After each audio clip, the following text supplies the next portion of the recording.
Good afternoon. Thank you everybody for coming. I'm going to have these three topics in my presentation. I want to introduce the agency where I work for, the CleanSeaNet project that I'm running, and some of the challenges that we are facing in order to make this project real-time operational maritime spatial data services. So the agency has been established in 2002, is a European maritime agency, and we are approximately 200 employees, and our annual budget is about 50 million euro. What we are dealing is with the maritime legislation. We are one of the agencies in Europe that deal with and support member states from the technical point of view in the implementation of the maritime legislation. And specifically for the project that I'm running, we provide assistance for the operational activity related to the oil spill. This is CleanSeaNet. We are in a version 2 of CleanSeaNet. CleanSeaNet is a European system for detecting, mainly for detecting oil spill and vessel detect. The goal of CleanSeaNet is not only to have a spatial data infrastructure, so based on this system on a spatial data infrastructure, but also to make this system in line with the regional and national response chain, means a set of action in the member states in order to follow up an oil spill detected. Then one of the goals of CleanSeaNet is to identify potential polluters. Approximately we have 500 users, 27, not 6 EU countries involved, and the EFTA coastal states. How CleanSeaNet works? We plan with the member states the acquisition of satellite images. We acquire those images, we process with the service provider the images, and then we extract information, like I said, oil spill feature, vessel detect, and other information that for us are really important in order to create the context to analyze the issue. And then we trigger a set of action. One is an email alert in order to inform the Coast Guard closest to the oil spill for taking action in order to analyze and have some feedback about the oil spill. This activity, from the acquisition of the satellite images to the delivery of the email alert, needs to be done in 30 minutes. That is our concept of the near real time.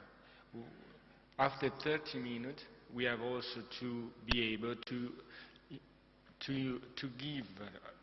give to the users that are going to access our system all the information that they need in order to understand what is happening. So, for instance, we are gathering information like vessel traffic in order, as I say, to identify potential polluter that has created the oil spill. Since CleanSeaNet went in operational phase in February 2011, we have detected 2,297 oil spill. Oops. In this slide, I want to mention that the CleanSeaNet is not only the acquisition of satellite images based on SAR satellite, but we are going to acquire also oceanographic feature, and also, as I said, IIS and vessel detect, and the in-situ sensor, airborne sensor. So it's what we call an Earth observation services. So we acquire those information, we process those information, then we expose through standard services, download services, coverage services, WMS service, catalog service, this information.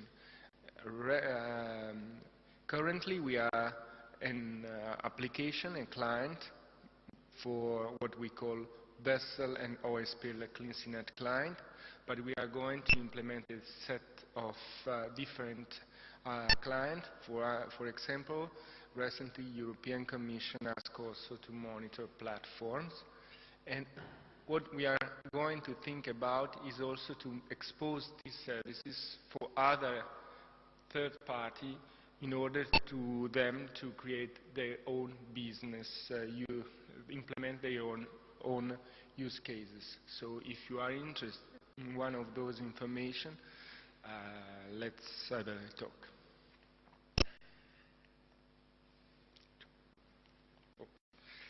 So CleanSeaNet is a near real-time spatial data services. We involve different stakeholders. We are delivering information with different service and data. We are cross-team applications, safety, environmental, security are the main topics for us. For what? For taking the right decision at the right time. That is our main goal. I would stress the two keywords, for me it's really important, is the service and interoperability. What service means? For us, service means the delivery value to the customer by facilitating outcome customers without the ownership of specific cost and risk. So we are creating value based on the fit for purpose, the fit for use concept of our services.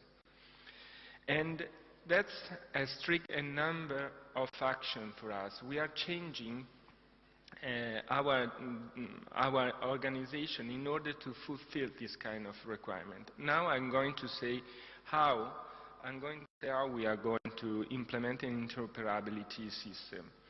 In a maritime context, there are different policies that call for interoperability services.